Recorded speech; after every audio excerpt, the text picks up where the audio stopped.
You know why I really love Nick Hood as a minister? I watched his father do it, and he took over for the church, and he was one of us, but he really turned out to be a great minister.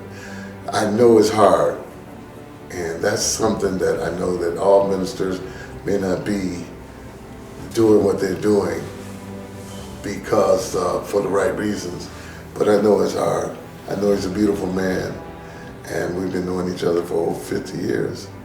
I believe in him. He's inspired me in so many ways to do what I'm doing and try to be the best at it. Make sure you watch Nick Hood's ministries. You'll never be the same.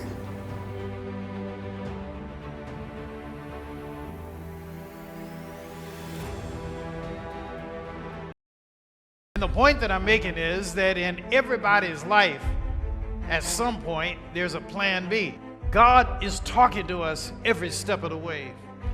God is trying to show you something every step of the way. When things seem to be going wrong, that's God's way of opening another door. I am convinced that God has been directing me every step of my life.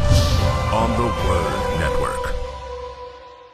Welcome to Nicholas Hood III Ministries, a ministry of hope, spiritual inspiration, personal power guided by Christian love. May the power of God's Holy Spirit fall upon you as you sit back and enjoy today's program. I introduce you now to Pastor Nicholas Hood III. I have a confession to make. Sometimes late at night, if I can't sleep, I turn on boxing. And I know that probably seems really odd. You know, I'm a preacher, and you say, what in the world would make a preacher want to look at a boxing match? But I'm fascinated with it, you know, and to be, you know, full disclosure, you know, I've never boxed, and I have kind of a love-hate relationship with boxing. I'm fascinated with it until one of the opponents is clearly dominating the other person. Then I want to turn it off because I don't want to see any person get hurt. But I heard, and I've heard it more than once, commentators say near the end of a fight, when one of the opponents is clearly being dominated by the other, they'll say, I know this doesn't look pretty, but what's happening now is he's really finishing the fight. And he said, and what I mean by finishing the fight is that the guy who's winning wants to end the fight as soon as he can, either by knockout or to immobilize the other person so clearly, to dominate them so clearly that there's no disputing that the fight is over, because it lessens the chance that either of them can get hurt any more than they already are hurt. And I've always been fascinated by that title, you know, that a person is finishing the fight. And one of the things I've learned as I watch these little matches sometimes on TV or YouTube is that just because people are fighting and one person starts out strong, they may not end strong. You can't always tell, looking at fighters, who is really going to win the fight. And maybe that's one of the reasons why the fighter works so hard to finish that fight, because they don't want the other guy, even though he's losing the fight, to slip in a lucky blow or a blow he didn't see coming, and he ends up getting knocked out. And when I think about the fights I've seen in real life, it is very clear that you can't always tell who's going to win. When I was a little boy at the Winterhalter Elementary School in Detroit on Broad Street, some of you looking at this know about Broad Street and you know about the Winterhalter School. But it was the most amazing thing, you know, for me, somewhere between the 4th and the 5th grade, maybe 6th grade. It could have been the 3rd grade. I started at Winterhalter in the 3rd grade. But every now and then, there were these huge fights out on Broad Street And when I say huge, I mean a lot of people, a lot of children gathered around to watch these kids fight. And the surprising thing to me was that sometimes girls would fight. And when the girls would fight, I'd never seen anything like it in my life. One, there might be 50 or 100 children who gathered around, on the grass of the school and into the street, watching these kids go at it. And what the girls would try to do would be to rip the blouse off of their opponent. And, I was a little boy then. That's the first time I ever realized that girls wore bras. But they're out there fighting, and just because one kid took the blouse off the other one, it didn't stop the fight. I mean, matter of fact, it intensified it. And I couldn't look at it. I said, I gotta go. And I never stayed around to see how these fights really ended. But that was one of the sadder things that from my childhood looking at, but it convinced me looking at them. I said, you don't know how it's going to turn out. Just because somebody looks like, they've put a blow on somebody else, unless they are knocked out, you really don't know how it's going to turn out. And what's so important in a fight is that somebody in that fight. Now, you may wonder where I'm going with this, but recently we celebrated the birthday of Dr. Martin Luther King Jr. And in a sense, even though Dr. King was a pacifist, he was a person who really espoused nonviolence. He said, the question is not whether or not to be violent or not. He said it's nonviolence or non-existence. He said, how are you going to fight people who have weapons and organized militias in the fight for freedom?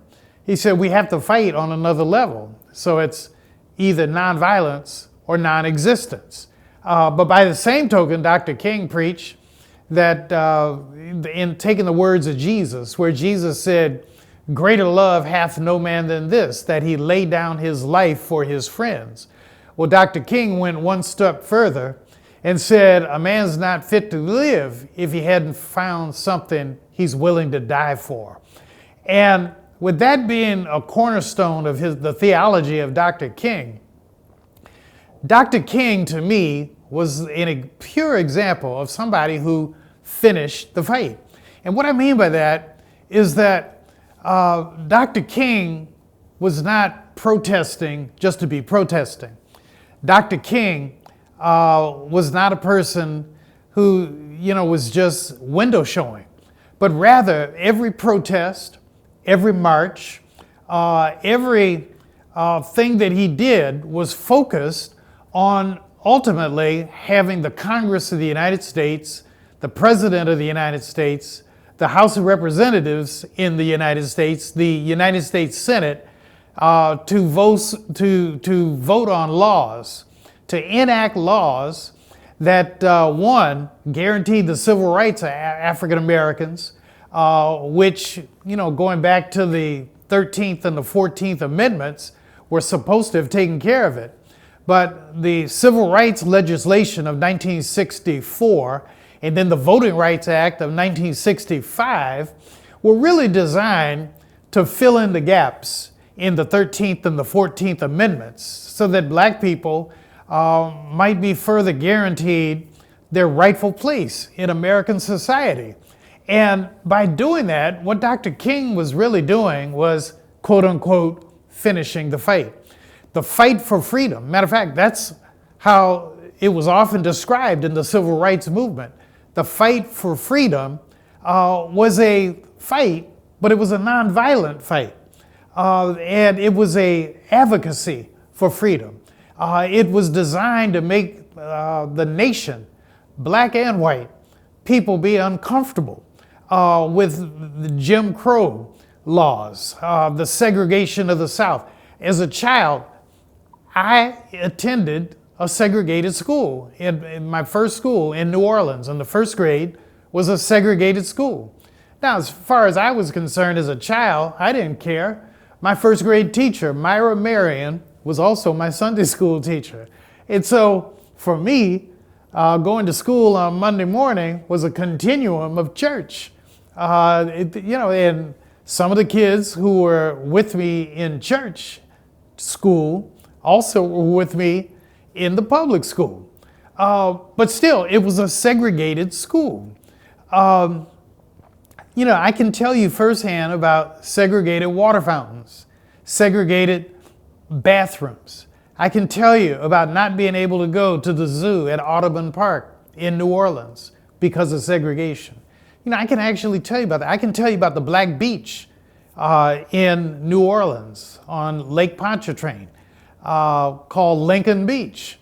My dad used to have a little boat on Lincoln Beach.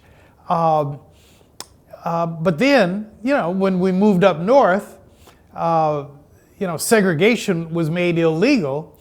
And so in theory, we were free in Detroit, but the reality was that there were Jim Crow laws, even in the north, that made it difficult for black people to get housing outside of certain neighborhoods.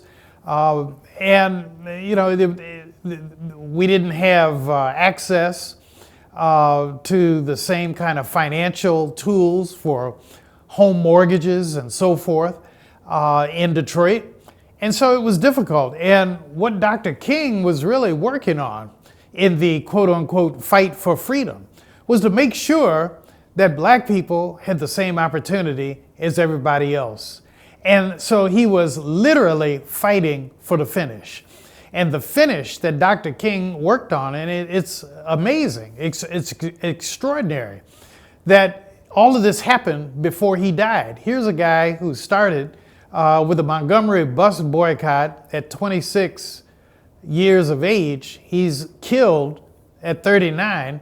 But by the time before he died, we had the civil rights legislation of 1964, the Voting Rights Act of 1965. And they were put into place. And to put it into perspective in terms of what you see now in the modern day Congress, the Congress right now in the United States, they have not passed any substantive laws in the last 12 months. You think about that with the new president. We've had a lot of executive orders, which are done by the stroke of a pen of a president, but it is really the formal law called an Act of Congress, which it's difficult to eradicate. Once you have a law, that's a law. And a law can be amended. A law can be, superseded by a new law. But you have to do that. You have to have enough votes to do that. And that was part of the genius of Dr. King, that he worked to make sure that his legacy of fight for freedom would last a lot longer than his own lifetime. And so we're going to take a break here, but when I come back, I'm going to talk a little bit more about fighting to the finish and how I'm not just talking about the civil rights fight, but in our personal lives. Each of us has a fight that we're in. And I'm going to talk about that. When I say a fight, somebody looking at this is fighting for your life physically. You're fighting for your marriage, fighting to maintain a good relationship with your children. And when we come back, I'm going to talk about that. Call a friend, tell them Nick Hood's on the line, and we've got a good program today. Look forward to talking a little more with you. America used to be considered a godly country. It doesn't seem to be that way to me now. And I don't mean to be disrespectful or anything, but it's so many things they're okaying for the wrong reasons. There's not godly reason. People need to really open up the Bible, the Bible, and look in it and really get it into their heart. And this, the way Reverend Hood is doing this is a comfortable way. It's not forcing anything on people. It's a comfortable way and a loving way for it to continue to move in that direction. The way Reverend Hood presents it, you can understand it, And it makes you want to delve into the Bible even more so that you can see more, because it seems like the program goes off too fast. We need the bread of life. We really do. These days, we need it more than ever. And Reverend Hood's ministry on TV is giving us our bread.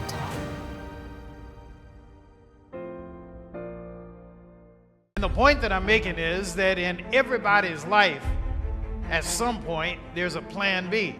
God is talking to us every step of the way.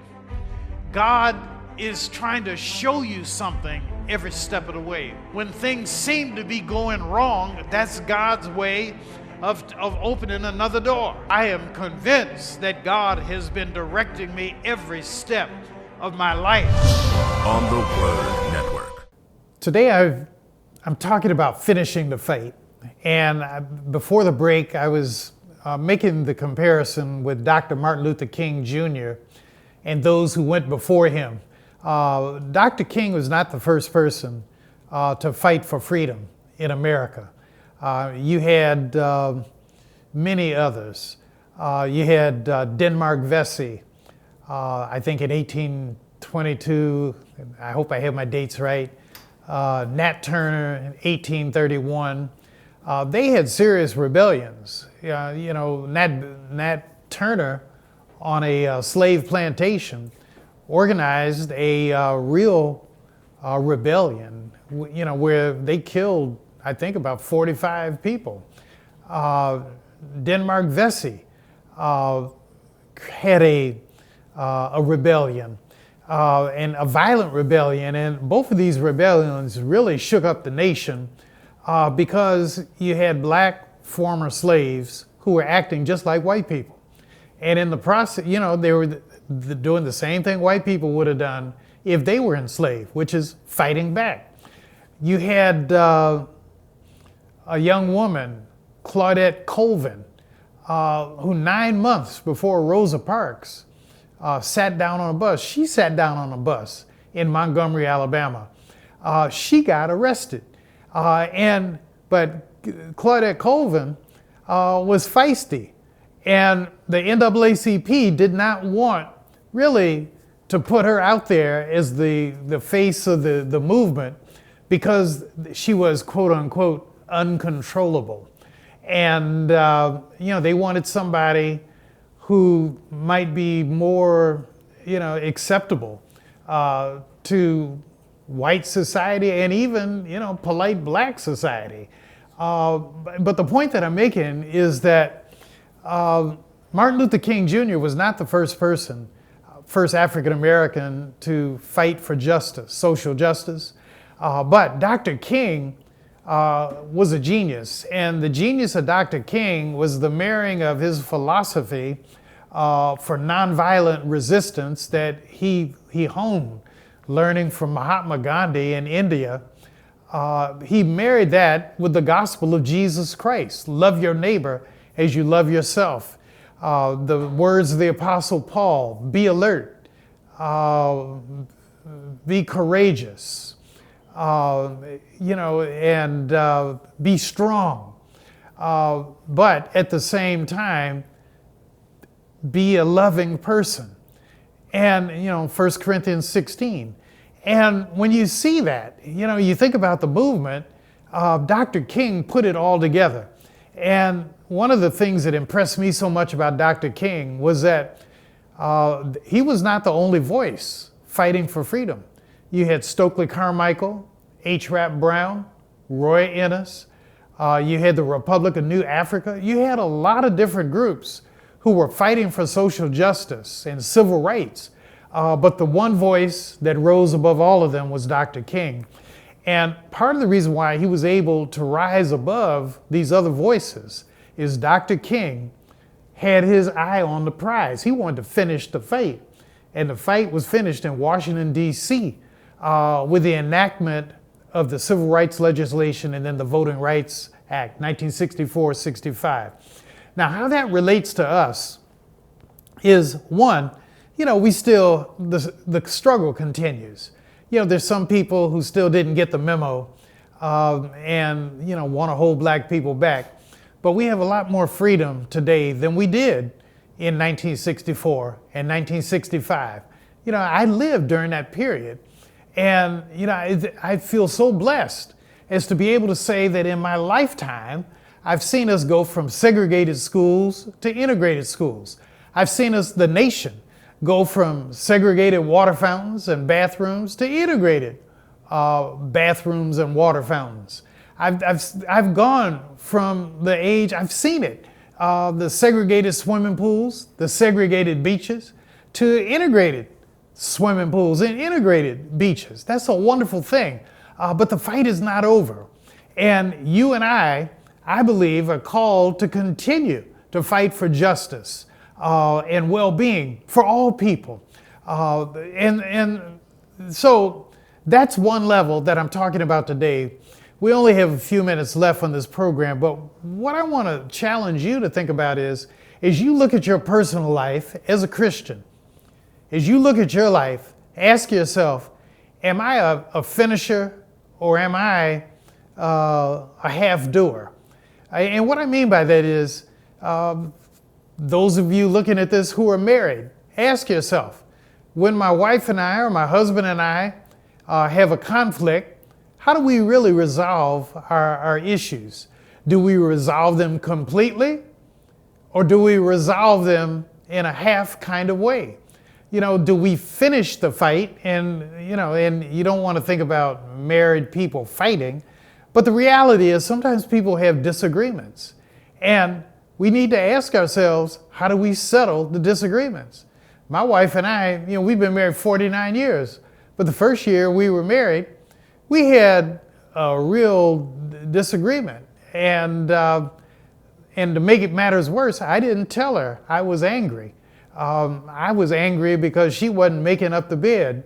She was angry at me because I wasn't taking out the garbage. And when we finally, aired our grievances with each other, she settled the fight. And the way she settled it was, she said, Nick, what's it going to look like if we get a divorce?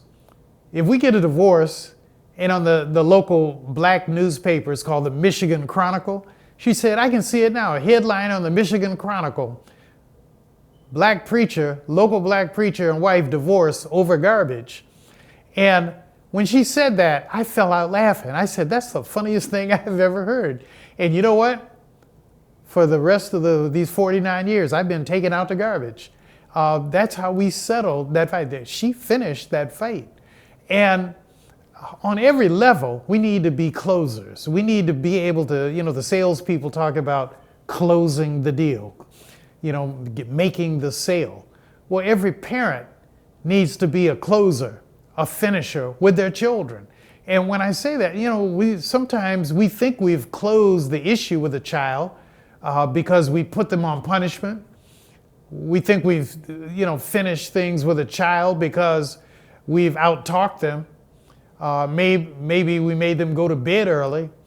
But the real way to close an issue with a child is not by dominance, but by at some point trying to get through their head so that the child understands what it is you're really trying to say.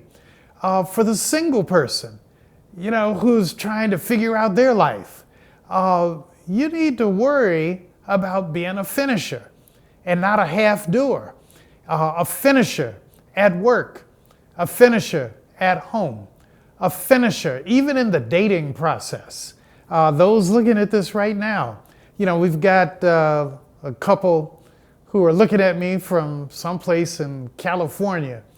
And I'm mentioning you right now because I want you to know that I read your letter and I'm thinking about you.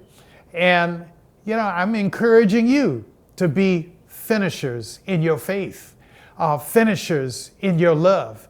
And if you are a finisher in your love, then that means that you're going all the way together. You're going to try to figure out what it is that's holding us back, what it is we need to do to take our love to the next level. What do we need to do really to be the kind of angels that Jesus Christ wants us to be with one another. I think that in the church, the local church, everybody looking at this, most of us are not in church now. Now, I'm a pastor of a church, but the reality is that statistics show that some 60 or 70% of Americans don't belong to a church. So I'm honored you're looking at this today because, in effect, this is your church, or a church for you today. And I hope it's a relevant church to you. But the message from this church to you in the church of your heart is be a finisher, be a closer in faith, be a finisher in faith. And look for somebody who's poor. Look for somebody who's struggling. Look out for those who are lost. Look out for those who are lonely. And then be a finisher. Show somebody the way.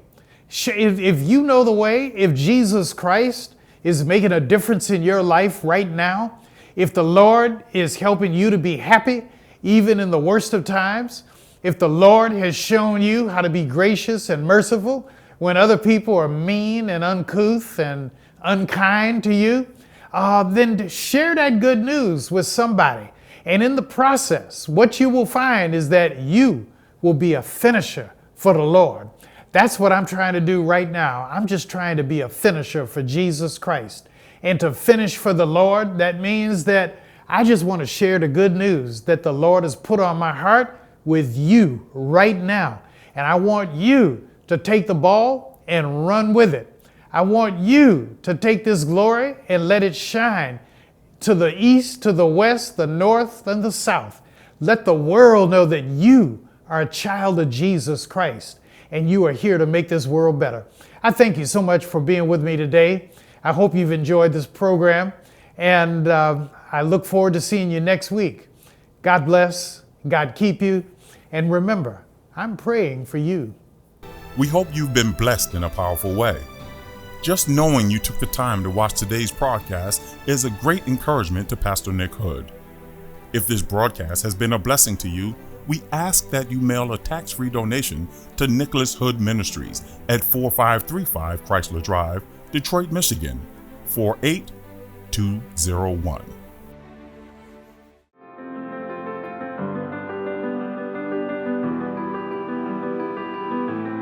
There are people all across this globe who now will have the opportunity to know you like I do, because of course you are very forthcoming in telling stories about life, stories that are relatable, and that means something. How wonderful it is, and I just look forward to seeing how this platform, this new platform, will just rise and grow and really be a vessel through which you can be a blessing to folk all over this world, and Lord knows we need it. And the point that I'm making is that in everybody's life, at some point, there's a plan B.